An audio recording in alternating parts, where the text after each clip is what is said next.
Seguimos ahondando y explorando este texto de Hubert Dreyfus, Charles Taylor, titulado Recuperar el realismo, ¿no? Ya lo habíamos presentado en alguna ocasión.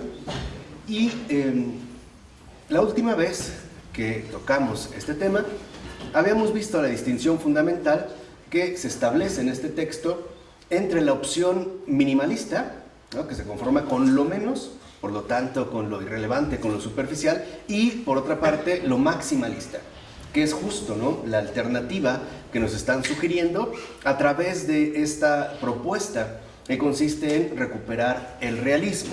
Ahora, en esta línea dice el texto que vivir entre las cosas exige un cierto tipo de comprensión, o más bien de precomprensión.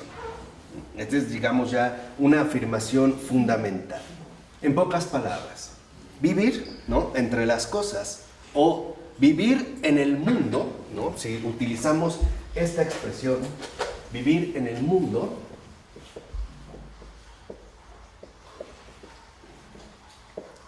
o sea, entre las cosas, vivir en el mundo, vivir entre las cosas, exige ya una cierta precomprensión. Esto significa o supone que las cosas ya se nos presentan con significado y de hecho manifiestan su relevancia para nuestros propósitos, deseos y acciones, ¿no? Entonces, vivir en este mundo ya supone o exige una precomprensión. Hacia lo que esto apunta, o lo que esta observación pretende justo destacar, es que nosotros no configuramos el significado del mundo. El mundo ya está ahí. Nosotros llegamos al mundo, no lo creamos. Simple y sencillamente, ¿no?, nos involucramos con el mundo. Y esta dimensión precomprensiva, o por decirlo de otra manera, preintelectual, es esencial al entender, en síntesis, o por decirlo brevemente, que aún cuando yo no piense en las cosas, aún cuando mi atención pensante no se dirija hacia ellas, las cosas siguen teniendo relevancia para mí. Forman, ¿no?, parte o son parte esencial de mi propio vivir en el mundo. No es mi pensamiento el que le da importancia y relevancia a las cosas. Las cosas ya las poseen. Y de hecho, lo único que nosotros podemos hacer en este punto es reconocer que esas cosas no pueden ser sujetas o dominadas por mi propio pensamiento. O sea, no soy yo la fuente de su significado. Nosotros no podemos imponerle algún significado a las cosas. Tendríamos más bien que descubrir el significado que ya poseen. Así, vemos que esta precomprensión involucra que el pensamiento retorne a esa fuente primaria de significado. Estas cosas, ¿no?, que están en el mundo, entre las que vivimos, ya poseen un significado. Y nuestro pensamiento, de hecho, necesita retornar a esa fuente primaria de significado para no extraviarse en suposiciones que carecerían, en último término, de realismo. Por eso se afirma en el texto que esta precomprensión no es conceptual. Incluso en este punto, el lenguaje no cumple ninguna función, porque es algo también prelingüístico. Tiene que ver, por decirlo en pocas palabras, con nuestra propia experiencia encarnada, que es nuestra condición fundamental en el mundo. Antes de que nosotros podamos pensar, ya somos seres encarnados. Ya poseemos una carne viva que entra en contacto con el mundo. De tal forma que se revela, pues, que el pensamiento no es lo primario y tampoco es lo más importante. Esta es justo la alternativa que están buscando tanto Dreyfus como Taylor en en este estudio. Dice, con el lenguaje, por ejemplo, nosotros ya podemos identificar una cosa como lo que es. Por ejemplo, una manzana como una manzana, ¿no? Establecemos un concepto y damos una descripción. Dice, ahora lo fundamental consiste en que nosotros podemos cuestionar la descripción que hemos realizado. Por ejemplo, ¿es esto realmente lo que nosotros llamamos tal o lo que nosotros identificamos como tal, o se trata de otra cosa? Entonces, antes, y esto también es esencial, la precomprensión le da un énfasis básico al hecho de vivir, no al hecho de pensar. Antes de pensar, nosotros estamos vivos. Y es una vida tan sustancial que no pertenece justo, ¿no?, al área intelectual ni tampoco al ámbito netamente lingüístico. El hecho de vivir para nosotros es lo primario. Pero esta vida no es una vida tampoco abstracta o indefinida. Es el hecho de vivir encarnados.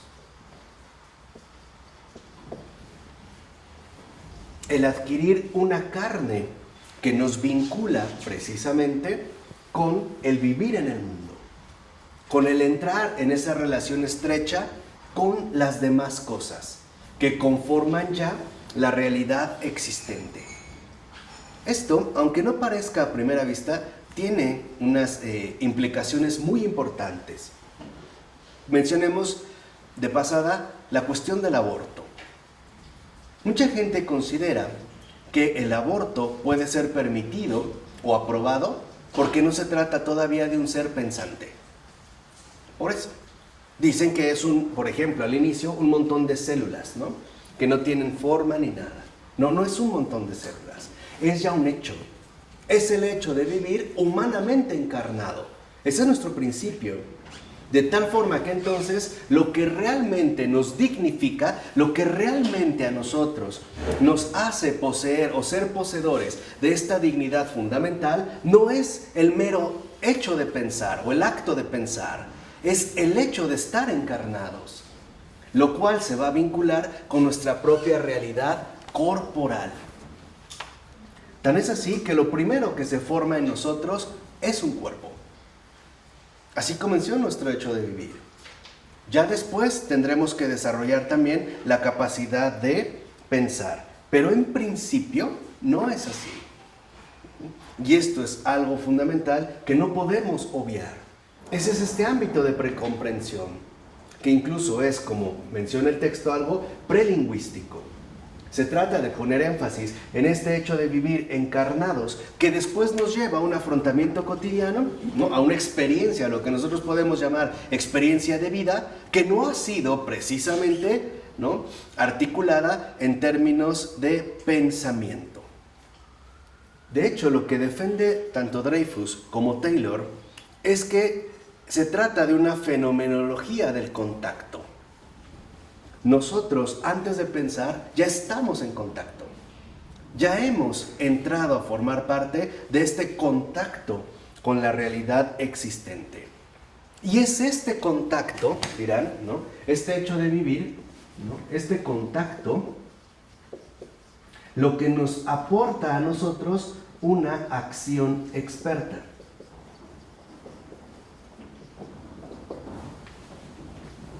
Lo que hacemos, prácticamente casi todo, lo hacemos sin pensar.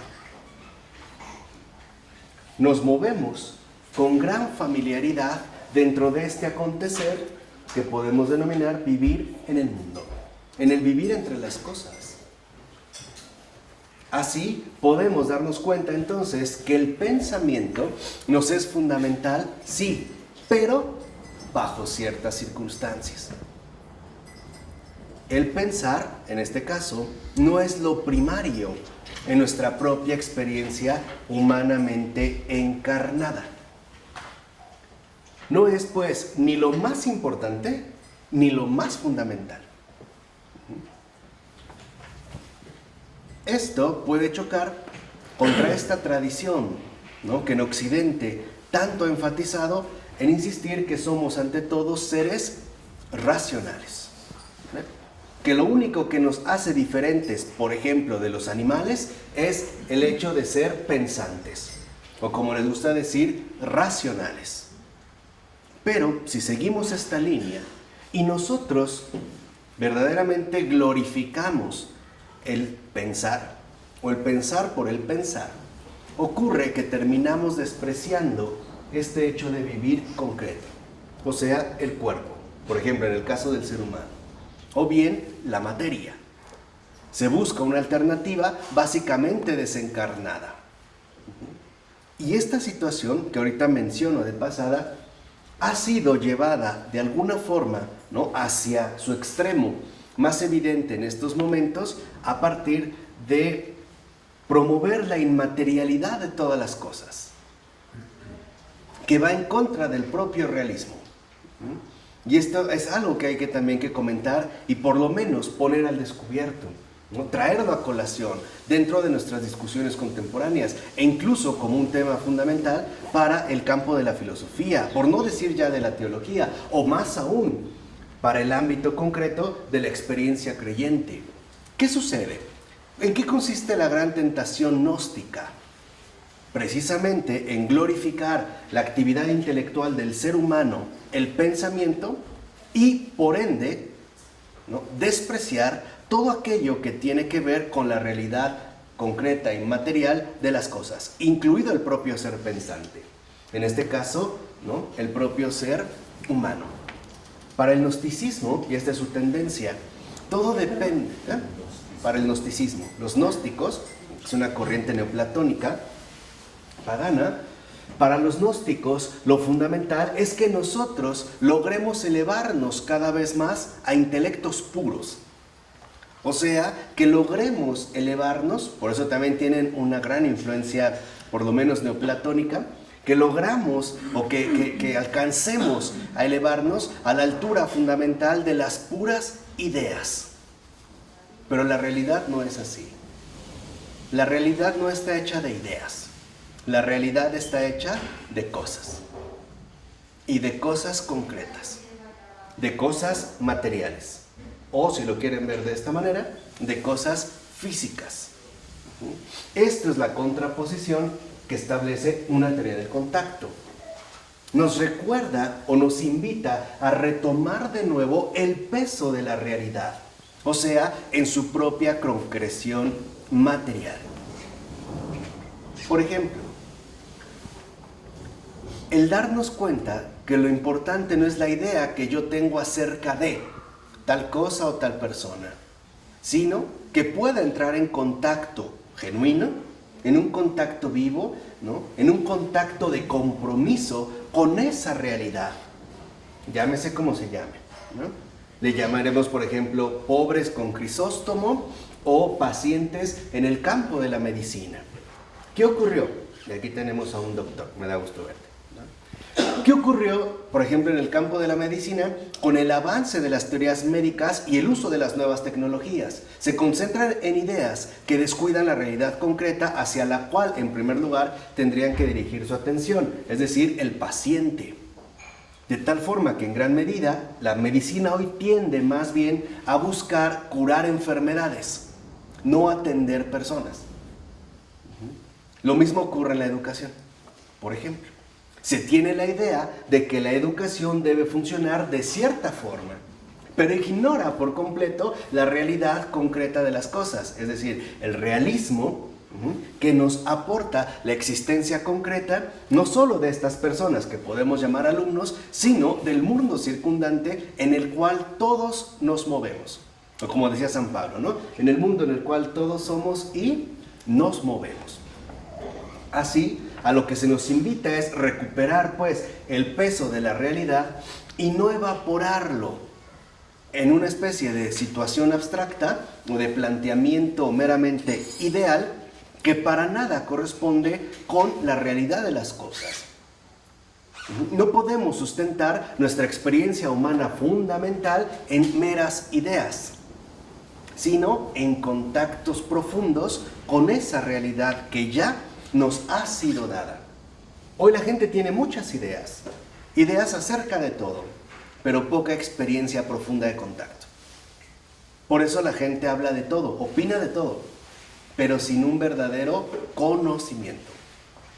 Porque hablamos a distancia, así como lo hacemos hoy a través de las aplicaciones, ¿no?, que nuestros teléfonos inteligentes poseen. Yo puedo hablar con todo el mundo, sin necesidad siquiera de tocarle la mano, por ejemplo. O el estar frente a frente. O sea, esta acción experta nos lleva, pues, ¿no?, a no caer en el desconocimiento. A no incurrir en el desconocimiento. O a no caer en la tentación del desconocimiento.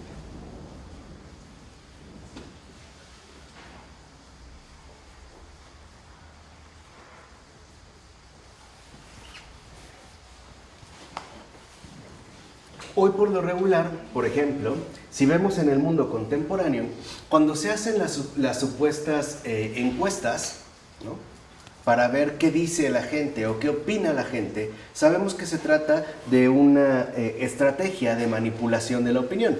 Es una fabricación de la opinión. Entonces, por ejemplo, dicen, ¿qué opina usted de? Fíjense, ya se va a la opinión, o sea, se va a la idea que es capaz de formar. Y por eso podemos escuchar tanta tontería y tanta estupidez.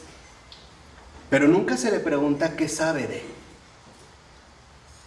¿Lo vemos? Y esto nos ha hecho, ¿no?, llegar al desvarío en el que vivimos prácticamente en todos los terrenos fundamentales de la existencia humana. Por ejemplo, la política. Hoy vemos a políticos que reniegan de ser políticos. El señor Mancera, ¿no?, su quinto informe, reniega de ser político. Ya no es político. Entonces, ¿qué es? ¿Qué es? ¿No? O sea, ¿qué es lo que va a hacer o qué es lo que va a proponer? Pero eso es lo que quiero que vean. Si nosotros no recuperamos el realismo, estamos derivando, ¿no?, vamos a la deriva en ideas que para nada se sustentan con la realidad de las cosas. Con la realidad, es más, con la realidad de cada una de las cosas. Lo importante no es qué opinas, sino qué sabes de ello. ¿Cuál ha sido tu contacto profundo con esta cuestión que en efecto se te consulta?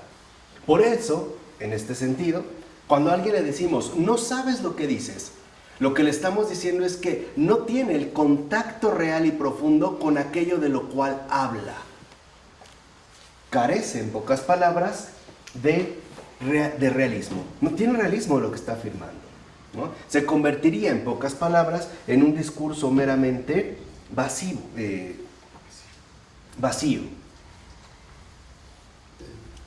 El dogma de la encarnación, es lo que estás diciendo. Sí. A ver, si puedes ligar dogma de la encarnación con lo que estás diciendo. Bueno, de hecho ese es el fundamento. Sí. ¿No? ¿Por qué?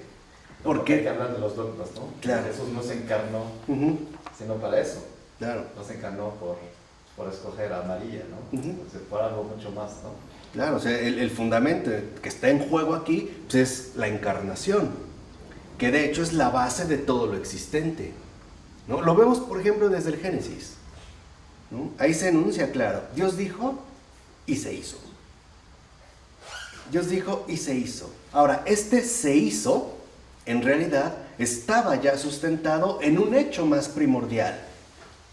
El verbo se hizo carne.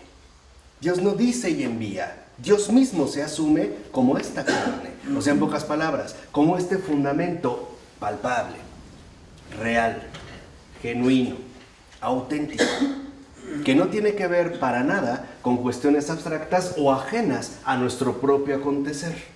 Se pone en contacto con nosotros y toma en serio la realidad de cada uno de nosotros e incluso la realidad de la creación que Él mismo ha hecho. ¿O qué comió? Por ejemplo, ¿qué comió Jesús? Pescado. Pescado, pan. ¿O comió algún alimento extravagante o raro? No, para nada. Se cansó igual que nosotros, lloró igual que nosotros, Resucitó igual que como nosotros esperamos hacerlo. Murió igual que nosotros, pero con una gran diferencia. Él sí murió en serio. O sea, su muerte es real. Sí, pero la encarnación es la encarnación del sentido, del significado en toda la realidad creada. Eso es lo que le dio sentido a la realidad, es la encarnación de Cristo. Su entrada en María es la que le da sentido a toda la realidad creada. Si en esta encarnación no hay sentido, pero su entrada en el mundo, cuando toca el mundo, toca todo, todo ya tiene sentido. Sí, ilumina. Más cerca de esto, de lo que estás diciendo. Va, ilumina. Ilumina, exactamente. Ilumina. La realidad ya tiene luz. Exacto. La realidad ha recibido a la luz. Y entonces la realidad ahora sí se ha manifestado, ¿no?, en su verdadera dimensión. Todo lo creado es algo serio. Eso es lo que quiero decir. Tiene un fin. Y es algo tan serio que Dios se lo tomó muy en serio. Y la manera más extrema de tomarse en serio lo creado fue hacerse hombre, como uno de nosotros. Y esto a su vez nos revela que todo lo creado es algo serio porque tiene una orientación. Que dice San Pablo, todo está orientado hacia Dios. Se dirige hacia un lugar. Muy bien. No es una idea, ¿no?, sin propósito ni dirección. O sea, toda la creación no es una ocurrencia. Es un gesto concreto de redención. Esa es la creación. Acuérdense lo que nos enseñó Florensky, no lo olviden, de verdad no se olviden de Florensky.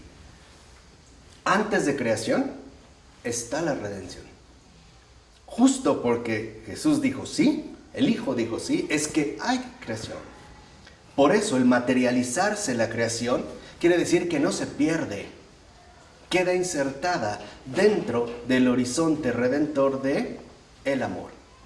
Este horizonte redentor del amor que, como ya sabemos, está conformado por el Padre, el Hijo y el Espíritu Santo, y realizado en la más grande y bella de todas las criaturas, María, y actualizado en todos sus santos, y alabado en todos sus ángeles. Y podríamos seguir, pero aquí nos detenemos, ¿no?, porque nos llevaría muy lejos. Pero esto es justo lo que se ha puesto en juego.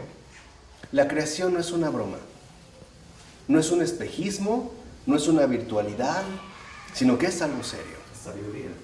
Está cargada de sentido, está fecundada por un sentido profundo que nosotros podemos llamar sabiduría.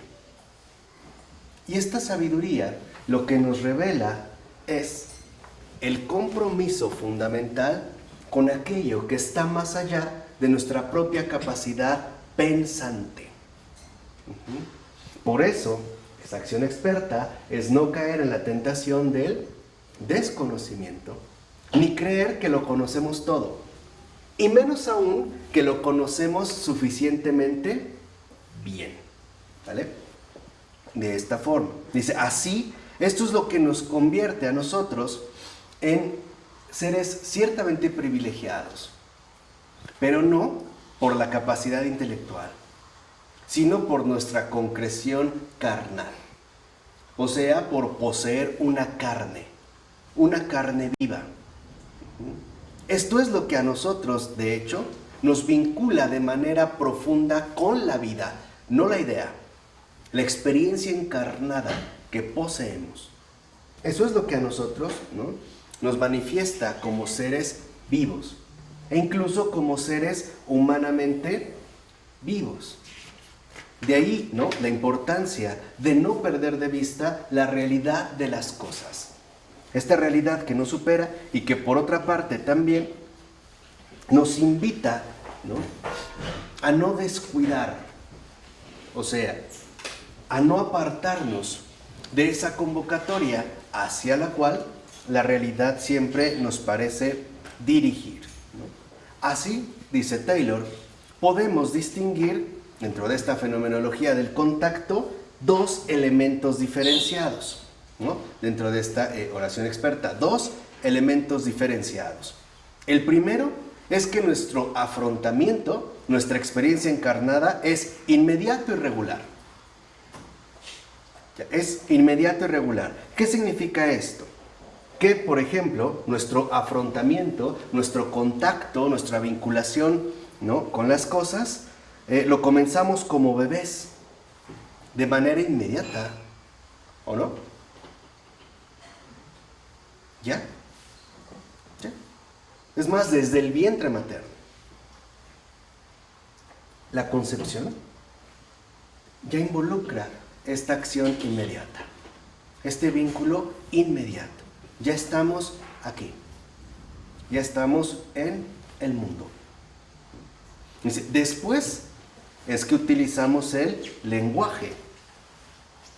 E incluso en nuestro afrontamiento de adultos, el pensamiento interviene de manera esporádica. No es lo primario. Por ejemplo, ¿por qué podemos caminar tan fácilmente de un lugar a otro?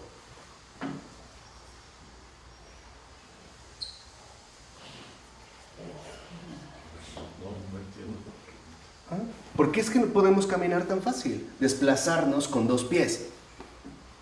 Porque mecanizamos ya la Okay. Seguimos pensando en términos intelectuales. Ya lo mecanicé, ya lo intelectualicé, ya le di una estructura, ¿no? No. Porque tenemos piernas, por eso. O pies. Ojos. Eso es lo inmediato. O sea, hay ahí un planteamiento dado. En un primer momento. O sea, hay algo ya dado. Hay un sustrato fundamental que no podemos obviar y que no podemos nosotros omitir. El problema está en que a veces el pensamiento se quiere sustraer a la realidad de las cosas. Queremos sustituir, pues, la realidad con nuestras propias, ¿qué? Ideas.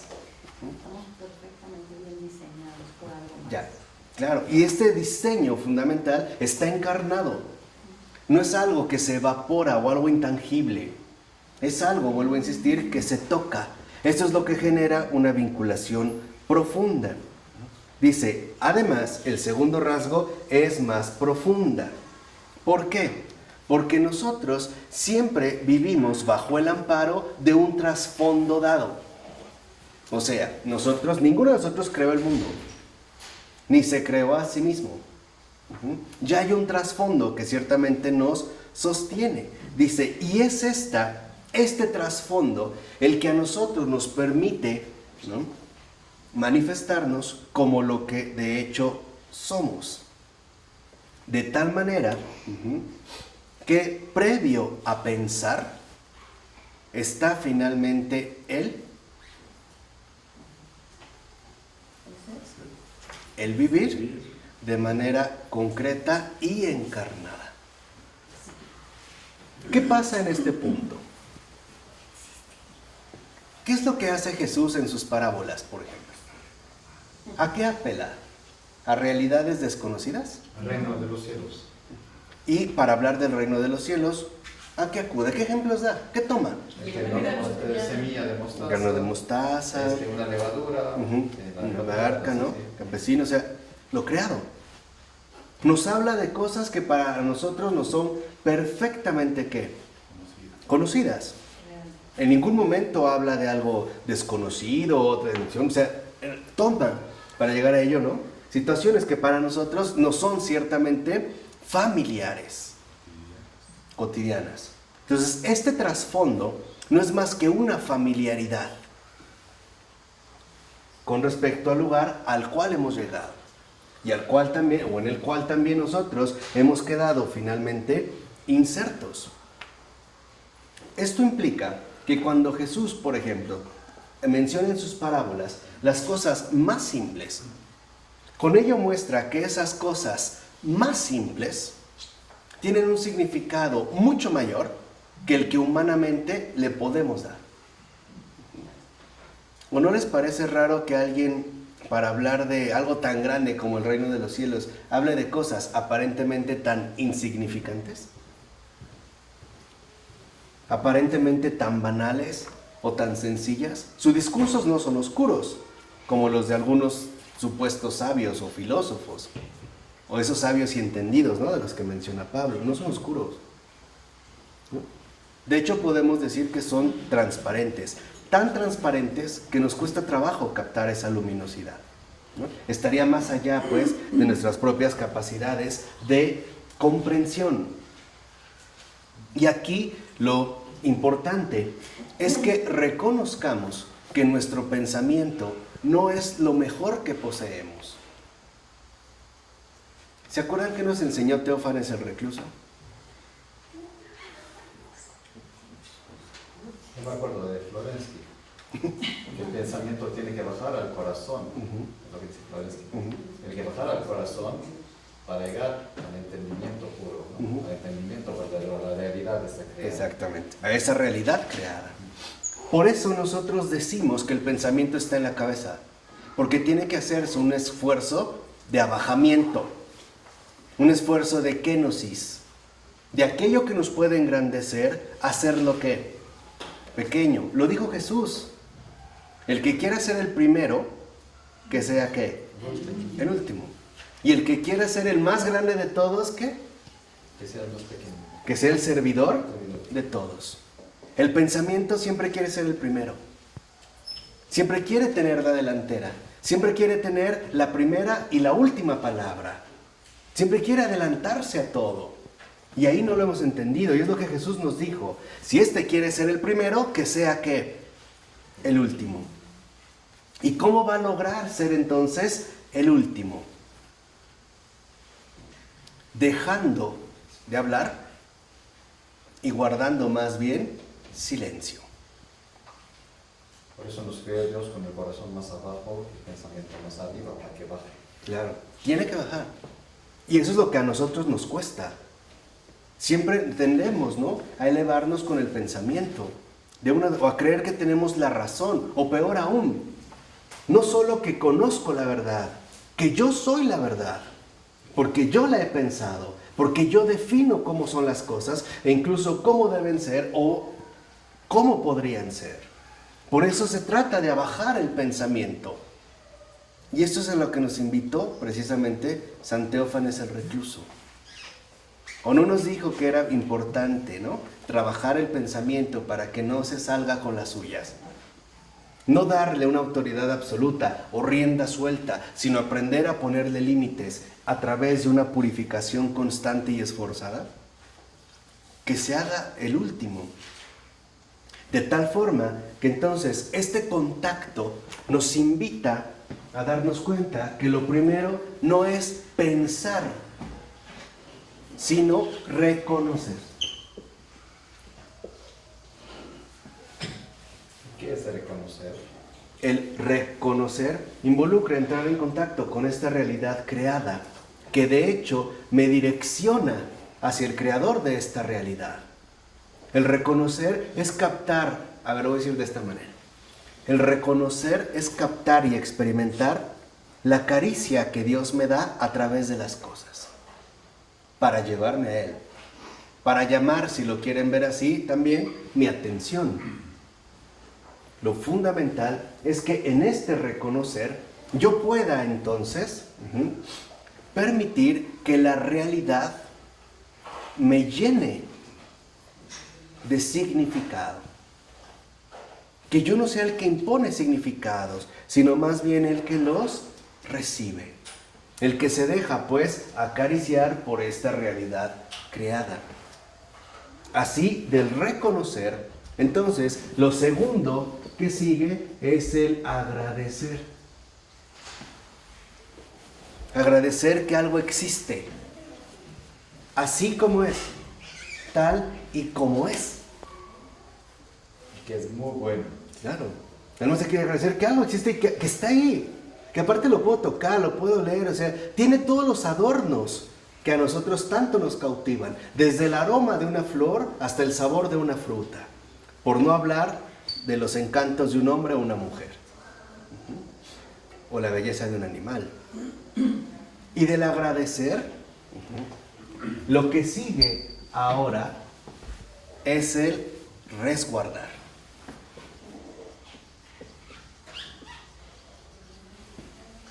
El proteger, el cobijar esto que yo no he hecho, que no me pertenece, que no obstante me habla. Trascender. ¿no? Trascender. Cuidarlo, pues, protegerlo. Pero también trascender. Y en este trascenderlo también es abrirlo a los demás, comunicarlo con los demás. Así del resguardar es un ejercicio de protección de esta realidad que de hecho se nos ha dado, que se nos ha dado con un propósito, que no es otro más que un propósito de santificación. Porque es curioso que hoy no tenemos contacto con la realidad. ¿Cuántos niños no hay que a su corta edad han visto animales extraños y extravagantes? Por ejemplo, elefantes azules, gallinas azules, ¿no? La gallina pintadita y todos esos programas infantiles, pero nunca han ido a un zoológico, por ejemplo. No conocen un animal real. ¿Cuántas personas no se la viven, ¿no?, conectados online y te dicen que en su perfil de Facebook tienen 1000 amigos, pero no conviven con ni uno ni siquiera tienen un contacto, una cercanía? Y esto nos evapora, ¿no? Como que nos despega de lo real. ¿Por qué? Porque del resguardar, ahora sí, podemos ya nosotros dar paso al exaltar.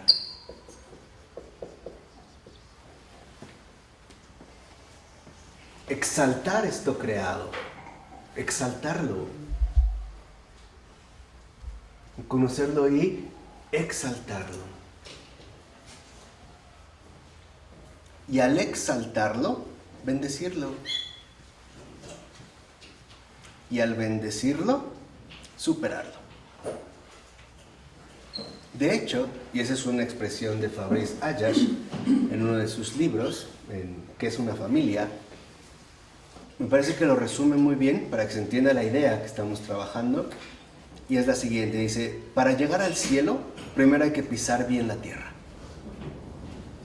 Y es cierto. ¿Cómo puedo? A ver, es un planteamiento muy obvio, ¿no? ¿Cómo puedo querer al creador de las cosas si no quiero las cosas que ha creado? ¿Cómo puedo aceptar la resurrección si no acepto esta vida que me ha sido dada? ¿O porque es poca cosa? ¿O porque es demasiado? ¿Cómo puedo? Eso es justo lo que aquí se pone en juego. Precisamente ese es el ámbito fundamental de comprensión que nos vincula, en último término, con este vivir en el mundo, que es un preámbulo de algo todavía más y más grande. Tan grande que, como dijera San Pablo, ni ojo vio, ni oído oyó, ni pensamiento humano pensó, concibe o siquiera, ¿no?, se podría llegar a imaginar. ¿Vale? ¿Vamos? Por eso es tan importante la recuperación del realismo. El entender que las cosas son esas cosas. Aparte, unas cosas que se abren a nosotros en su respectivo misterio, que nos ofrecen pistas o señales, si lo quieren ver así, de esa llamada fundamental que se dirige a nosotros de manera constante, de manera permanente. Por eso es curioso que también la realidad, antes de pensarla, se escucha, se recibe. ¿No es eso lo que se llama contemplación? El estar abierto, ¿no?, a lo que la realidad me pretende transmitir. Esto, en el caso de los artistas, los verdaderos artistas, es como mucho más patente, ¿no? Reciben de ello. Piensen, por ejemplo, no sé, por mencionar un caso conocido, esa Noche Estrellada de Van Gogh.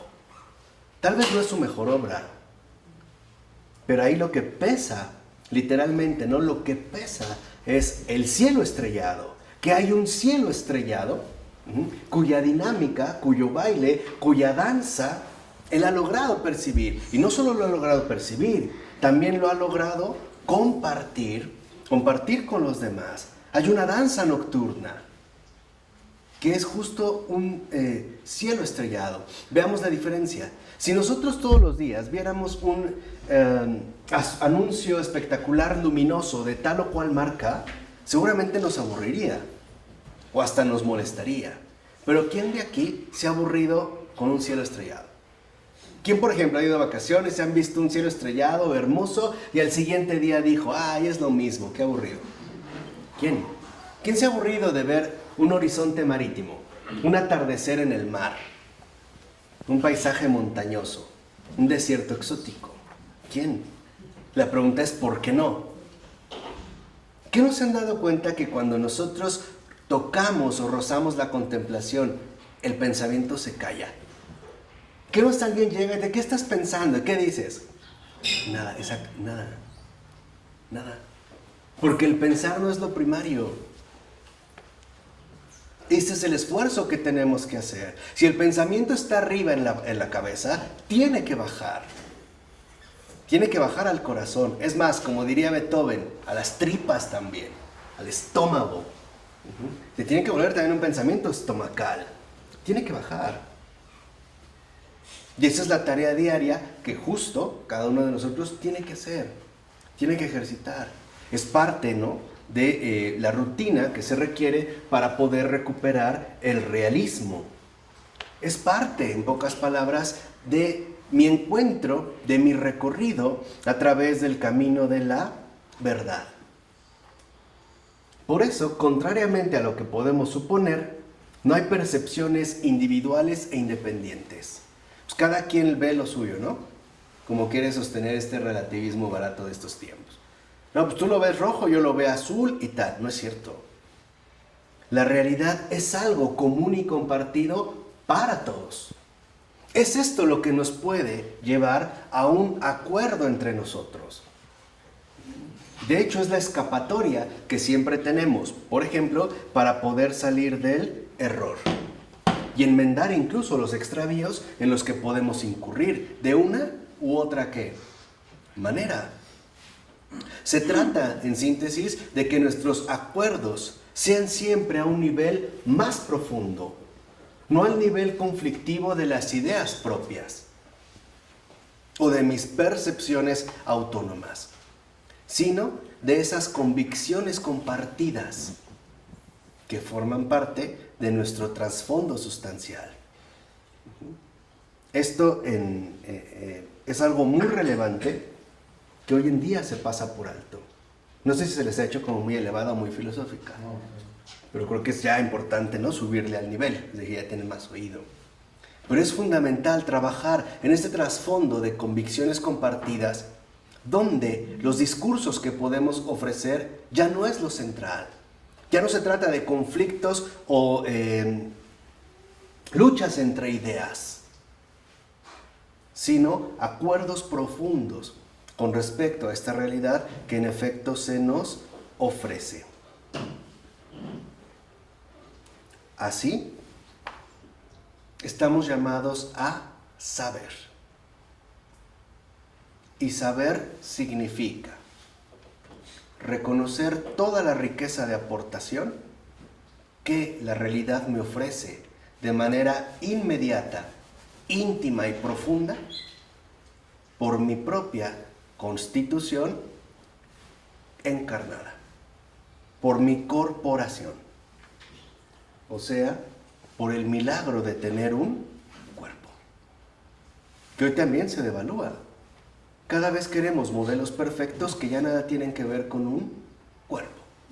No lo estamos viendo en ese curso de filosofía católica. Estamos buscando un ideal de perfección que no existe, que no es real, pero que ante todo se basa en negar y renegar de la realidad humana, tal y como es. Y eso es justo lo que se busca.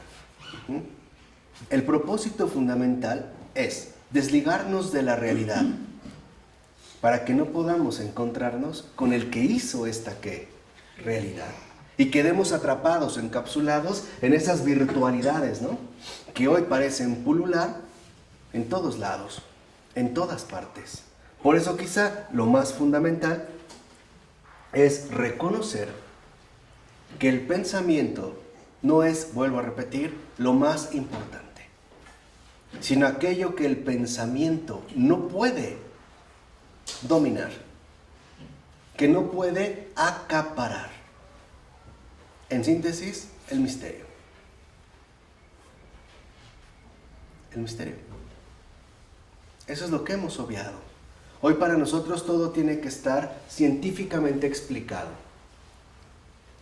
Hoy por eso no nos gusta saber, porque saber es dejarse tocar por ese resplandor del misterio. Eso es saber. Saber. Yo recuerdo una frase de Henri de Lubac que decía que la gran labor que tenemos es saber que no somos Dios. Y no es algo sencillo. Porque entonces el saber quedaría incluso, ¿no?, a un nivel mucho más trascendente que el simple pensar. Se trata pues de saber, dejarse tocar, ¿no?, por ese rayo fulminante que nos aporta el misterio. Y a partir de ese saber, ahora sí, ordenar nuestro propio pensar.